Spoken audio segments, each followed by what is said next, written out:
Pay attention, class, and welcome to A-Level English, because this week in cinemas there's a new version of William Shakespeare's The Tempest. I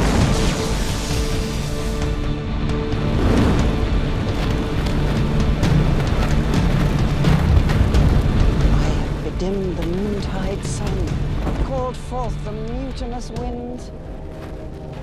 Betwixt the green sea and the azured vault, set roaring war. To the dread rattling thunder have I given fire, and rifted Jove's stout oak with his own bolt.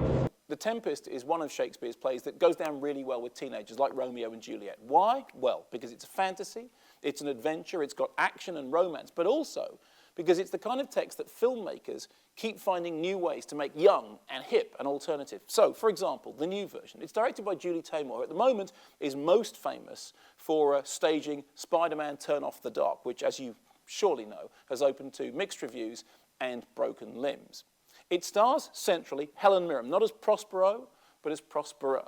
And it features special effects, it features fiery hounds, it features ghostly apparitions, it has Star Trek-like sets, lots of CGI, and occasionally costumes which look a little bit like, and don't take this in the wrong way, Blake 7.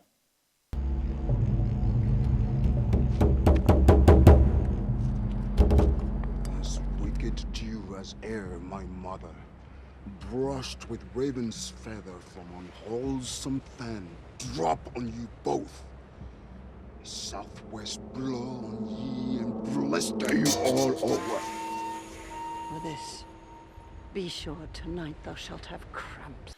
Now, of course, for people of my age, the definitive screen rendering of The Tempest is Derek Jarman's version. Came out in the 1970s, sort of served as a double bill companion piece with Jubilee. And what Derek Jarman did was to take the Shakespeare text, but make it punky, make it edgy, giving a central role to Toyah Willcox, who back then was seen to be rather cutting edge. Moving forward, Prospero's books, helmed by Peter Greenaway, which people forget was seen at the time as predominantly a special effects movie. All that painting on screen with digital paintbrushes seemed incredibly futuristic. I mean, I remember seeing that film for the first time at a screening at the BFI, and people going, wow, it's like Star Wars, but clever. Perhaps the most adventurous and certainly long-lasting screen adaptation of The Tempest is, of course, Forbidden Planet, the wonderful science fiction film which featured Leslie Nielsen long before he became a comedian, Anne Francis, and that robot which you saw in loads of other movies because it cost so much to put it in Forbidden Planet, they needed to get their money's worth out of it. What they did with Forbidden Planet was to take a Shakespearean text, put it in outer space, strip away all the old language and turn it into something new, but something which retained the central heart of Shakespeare's text. In fact, there are people who saw Forbidden Planet who never even knew that it was based on a Shakespeare play. In the same way that there are people who watched Abel Ferrara's China Girl who never knew that it was based on Romeo and Juliet. So here's my question to you. What's your favourite Shakespearean screen adaptation? Is it, as so many people seem to say nowadays, Baz Luhrmann's Romeo and Juliet, with people running around with funky shirts and big cars brandishing guns? Is it Kurosawa's Throne of Blood, which is Macbeth transposed to an entirely different setting, but the theme's essentially the same? Or perhaps it's Mel Gibson in Hamlet. There's somebody who you really can believe is mad as nuts.